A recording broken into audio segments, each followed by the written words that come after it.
दोस्तों, हमने उसका जो प्रोसीजर किया था, उसमें जैसे हमने पहले बताया कि उसकी काउंसलिंग हुई, पहले उसको असेस हुआ और उसके बाद उसको हम कैथ लैब हमने जस्ट फॉर 1 दिन के लिए सुबह से शाम के लिए एडमिट किया और एडमिट करके हमने उसको उसका प्रोसीजर किया। हमने जांघ पे एक सुई लगाई, जांघ पे लोकल एनेस्थीसिया देके सुन करके उसके एक नीडल डाली और नीडल से हमने एक एक्सेस ले लिया जिसको हमने फीमोरल वेन का पंचर लिया अल्ट्रासाउंड गाइडेड और उसको हमने स्विच सिक्योर कर ली। उसके बाद हम एक पतली सी ट्यूब लेके गए और ट्यूब को हम अपनी लेफ्ट रीनल वेन में लेके गए और इसको कोबरा कैथेटर बोलते हैं, वो लेके गए और वहां से हमने एक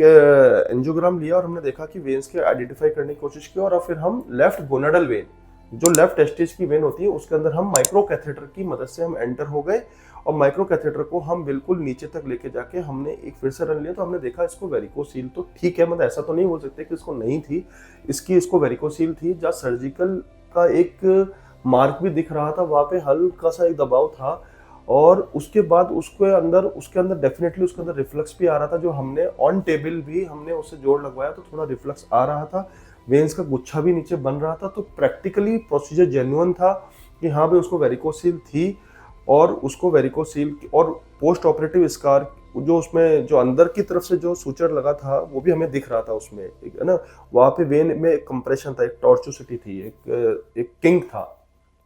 तो हमने इसको क्या किया, हमने इसमें फिर अल्टीमेटली अपना ग्लू एम्बोलाइजेशन किया, ग्लू डाल के हमने इसको बंद किया।